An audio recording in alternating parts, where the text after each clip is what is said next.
Matthew Perry had dozens of life-saving operations, 15 trips to rehab clinics, and spent $9 million trying to get clean as he struggled with drugs and alcohol.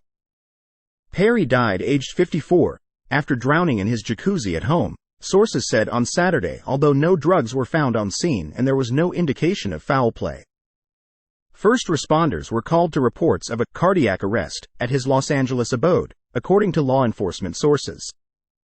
Perry previously detailed his battle with drug and alcohol addiction in tell-all autobiography Friends, Lovers, and the Big Terrible Thing, released in November last year.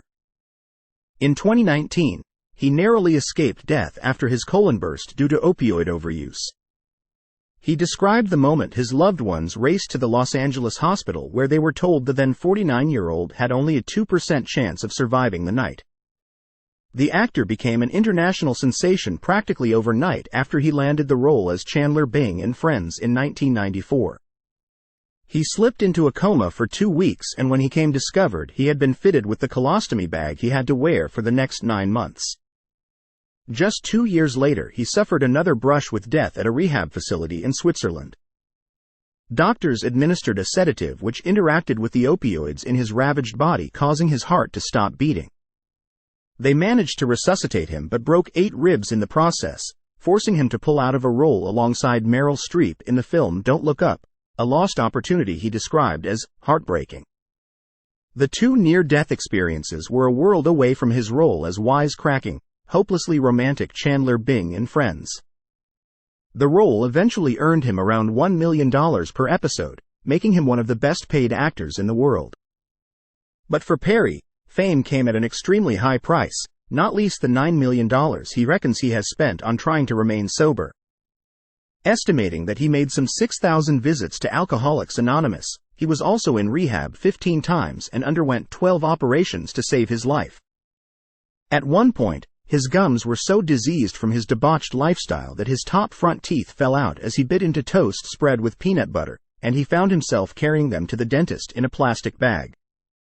He insisted he never turned up to the Friends set while high or drunk, but admitted his physical on-screen appearance indicated what substance he was using at the time. While making the show, which ran between 1994 and 2004, Perry's weight varied from 9 stone 2 pounds to 16 stone 1 pound. If he was skinny, it was painkillers.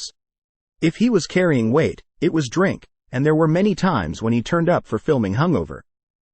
On one occasion during filing in the iconic Central Perk coffee shop, he passed out on the famous orange couch, and co-star Matt LeBlanc, who played Joey, had to nudge him awake to say his line.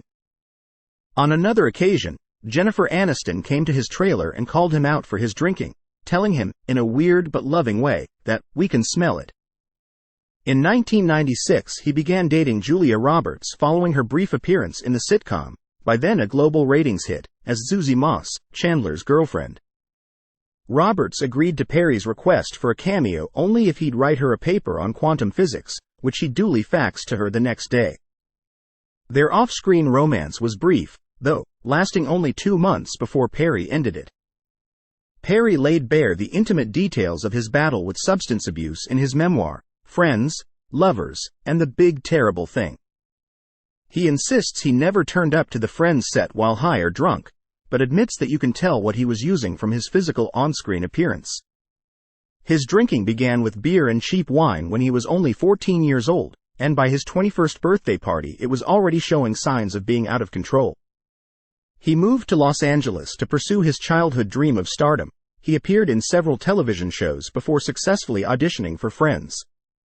The 6-strong regular cast hit it off from the start, and their enduring friendship off-camera was undoubtedly a big feature in the chemistry on set, but Perry still found filming hugely stressful. The enormous success of the show and the subsequent paparazzi attention for the 6 previously relatively unknown actors meant every single moment of our lives being documented in public for all to see forever. This did not help with Perry's increasingly heavy drinking, and he also developed an addiction to Vicodin, a painkiller he took following a jet ski accident soon after he joined the show. The maximum daily dosage is 8 tablets, but by the end of the 3rd season of Friends, he was swallowing around 55 a day.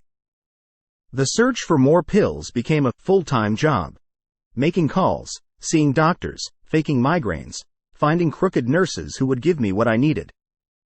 On one occasion, Jennifer Aniston came to his trailer and called him out for his drinking, telling him, in a weird but loving way, that we can smell it.